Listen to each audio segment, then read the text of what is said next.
Cherchez premièrement le royaume de Dieu et sa justice.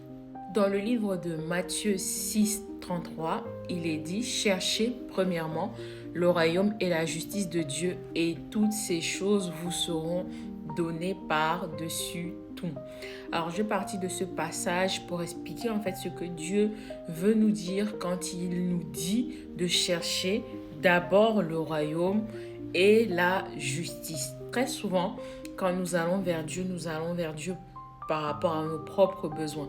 Nous allons vers Dieu pour nos demandes, nous avons des sujets de prière, nous allons vers Dieu pour des situations particulières. En soi, ce n'est pas mauvais parce que la Bible dit de demander et on vous donnera. Dieu veut qu'on lui demande des choses.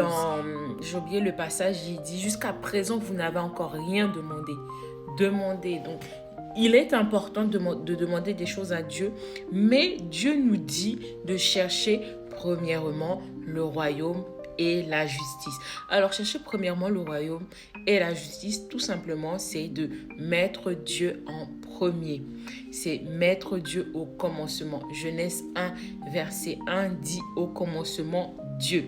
Donc, chercher le royaume de Dieu et la justice de Dieu, c'est tout d'abord chercher Dieu, chercher sa volonté, lui donner la place, lui mettre en priorité. C'est pas d'abord le matériel, c'est pas d'abord les bénédictions, c'est pas d'abord le besoin, c'est d'abord chercher à avoir une communion avec lui, c'est d'abord chercher à avoir une intimité avec lui, c'est le connaître, c'est bâtir une relation avec lui.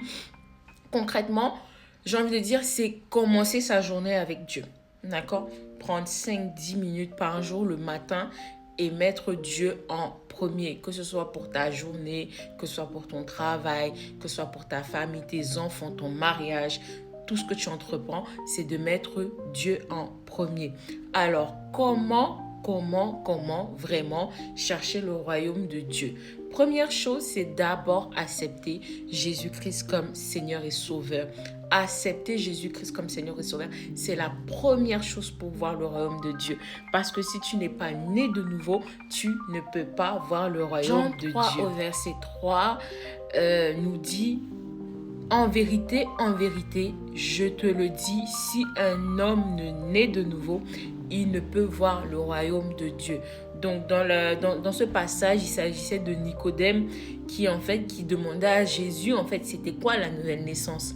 Et Jésus lui a expliqué ce que c'est la nouvelle naissance par le baptême, par le fait d'accepter Jésus-Christ comme Seigneur et Sauveur.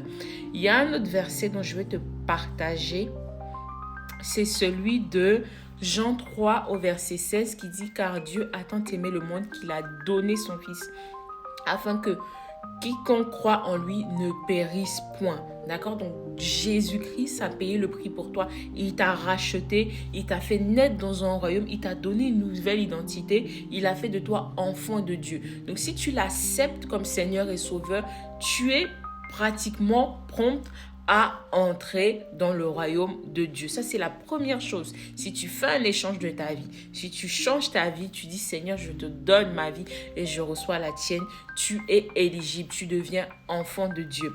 Donc ça, c'est la première chose, c'est la première étape, c'est la nouvelle naissance. Et ensuite, comment ça se passe concrètement? Une fois que tu acceptes le Seigneur Jésus comme sauveur et Seigneur personnel de ta vie, clairement, le royaume, c'est par la prière. Chercher le royaume de Dieu, on le cherche dans la prière, en priant tous les jours. Donne-nous notre pain de ce jour, comme le Seigneur Jésus nous a donné le modèle de prière. Il y a la partie où il dit « Donne-nous notre pain de ce jour ». Alors le pain, tu vas le chercher dans la prière. Le pain, c'est dans la volonté de Dieu. Il faut que tu pries chaque jour pour connaître le pain, pour avoir le pain de chaque jour. Plus tu pries, plus tu seras en esprit avec le Seigneur. Plus tu pries, plus tu deviendras une femme ou un homme de prière. Plus tu pries, tu entretiens ta vie spirituelle. La prière te maintient. La prière te fait découvrir. La prière te fait entrer. La prière te fait vivre le royaume de Dieu tous les jours.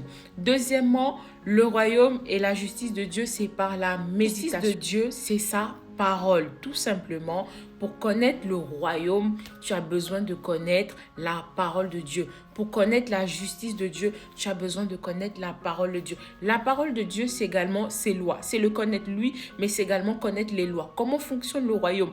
Comment est-ce qu'il faut être dans le royaume? Comment est-ce qu'il faut se comporter dans le royaume? Tout est écrit dans ta Bible. Donc, cherche à comprendre la parole, cherche à méditer la parole, va en profondeur avec la parole, lis-la tous les jours.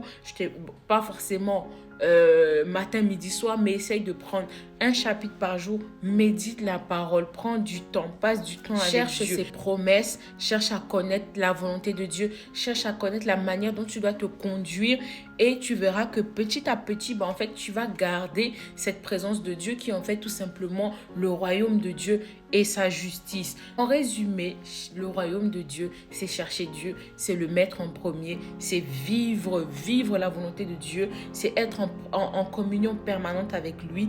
Quand tu as Dieu, tu as toutes les bénédictions. Comme 37, verset 4 dit, fais de l'Éternel tes délices et il te donnera ce que ton cœur désire. Donc, quand tu as Dieu, il faut savoir que quand tu as Dieu, quand tu mets Dieu en premier, quand tu fais Dieu d'une priorité, en fait, les bénédictions t'accompagnent.